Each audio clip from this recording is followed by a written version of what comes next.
On le disait à l'instant, au Sable d'Olonne, vous êtes adjoint au maire en charge du sport. Passage de la flamme au Sable d'Olonne, certes, mais aussi célébration. Tout à fait. Bonjour à toutes et à tous.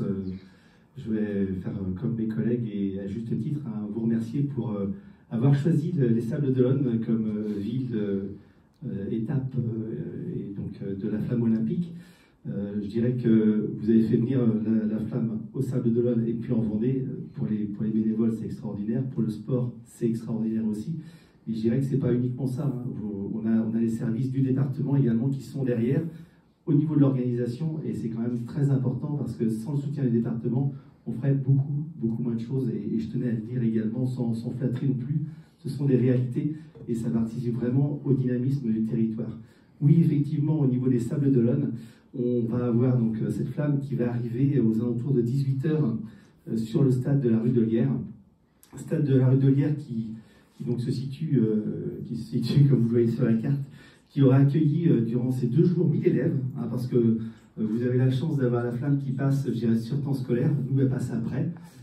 Les Sables d'Olonne ne fait pas exception, c'est-à-dire que nous vivons les Jeux Olympiques tout au long de l'année. Cette année 2024, pour nous, c'est très important, notamment avec la semaine olympique et paralympique, bien sûr, mais également pour faire découvrir aux jeunes ce qu'est l'olympisme, ce qu'est les Jeux Olympiques. Et justement, comme je le disais, on a travaillé d'arrache-pied pour accueillir tous ces jeunes, pour leur faire découvrir le parcours de la flamme, puisqu'on aura un écran géant qui sera situé sur ce stade de la rue de Lierre. Donc, ils auront des activités sportives, des animations, mais ils pourront voir également passer dans vos communes la flamme, et je pense que c'est aussi un beau message à leur faire véhiculer. L'après-midi, nous aurons les collèges du secteur, puisque le département a la compétence au niveau des collèges et a souhaité, et à juste titre, que les collèges puissent être acceptés sur ce stade de la rue de Lierre pour faire découvrir justement cette flamme.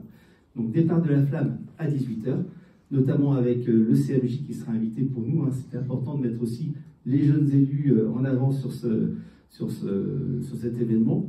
On déambulera donc au niveau des sables sur le remblai des Sables d'Olonne. Cela va de soi, avec tout le paysage. Je ne vais pas redire que c'est l'une des plus belles villes du monde, vous le savez déjà. On va donc déambuler sur ce remblai. On aura 12 points d'animation avec de la musique, des fanfares qui seront un peu partout. Et puis on aura également un truc un peu particulier, mais ça au Sable d'Olonne, on fait forcément des choses un peu particulières, puisque on aura une séquence maritime assez exceptionnelle, avec une descente donc de la flamme sur la plage. On aura également ensuite un bateau de la SNSM, donc un semi-rigide, qui prendra un relayeur et qui l'emmènera dans le chenal du Vendée Globe. Donc à l'entrée du chenal, avec évidemment sur le cortège en avant un IMOCA, pas n'importe quel IMOCA, puisque c'est celui qui a gagné le Vendée Globe, la première édition du Vendée Globe, donc quelque chose d'assez exceptionnel, rempli de symboles. Et puis on aura également la chance d'avoir la Fédération française de voile qui a désigné donc les Sables d'Olonne comme accueil pour cette fédération. Et donc on aura Charline Picon qui sera sur un Océanis 38 et qui déambulera dans ce chenal du Vendée Globe. Alors il y aura des aides d'honneur bien évidemment avec les associations sportives, avec tout le sport de la glisse au niveau de l'entrée avant d'entrer dans le chenal. On aura également tous les bateaux du patrimoine qui seront présents, donc vraiment une grande fête qui sera organisée. Et puis donc on déambulera dans ce chenal, l'arrivée se passant au niveau du ponton du patrimoine donc, qui est au bout du port. Ensuite on déambulera donc, avec de la musique, avec tout le monde, bien sûr, ce sera une grande fête jusqu'à la place du Vendée Globe. Et sur la place du Vendée Globe, on attendra 19 h 20, arrivée du dernier relayeur, avec une aide d'honneur également, de personnes qui seront présentes et qui pourront accueillir le dernier relayeur qui allumera la flamme. Je reviens juste sur ce site de cérémonie de la flamme. Donc, il ouvrira en réalité à 15 h 30. 15 h 30.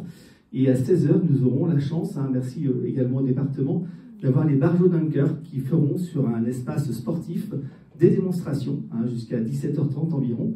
Et puis ensuite, les partenaires qui seront présents, parce que vous aurez un village sur le site du Vendée Globe, comme on le fait systématiquement sur cette place. Il y aura un village, il y aura donc une place qui sera réservée pour le sport. Et au niveau de cette place, vous aurez des démonstrations, des initiations qui seront réalisées après les barjots dunkers, bien sûr. Ensuite, donc, il y aura l'allumage de la flamme. Alors bon, l'organisation espère que 19h20, allumage de la flamme, 19h45, la salle de 10 000 places, la place de 10 000 places, c'est-à-dire sera évacuée. Bon, je ne sais pas si ce sera possible. Il n'empêche qu'on va avoir d'autres animations au niveau des sables. On va avoir notamment un concert qui sera sur la place du tribunal et qui commencera dès 20h. Donc vous aurez des animations, comme je le disais, un petit peu partout dans la ville, avec des groupes qui seront des groupes d'amateurs, bien sûr. Et puis vous aurez un grand concert sur cette place du tribunal. Et puis la journée se terminera en apothéose, merci encore au département, par un feu d'artifice à 23h. Donc autant dire une belle fête sur les Sables d'Olonne, une belle fête en Vendée, sur le parcours. Et puis on va essayer de terminer un peu en apothéose sur les Sables d'Olonne pour laisser un bon souvenir à nos jeunes, bien sûr, et en Vendéens en général. Bouquet final, l'expression n'était pas choisie au hasard. Vous avez parlé de la fédération.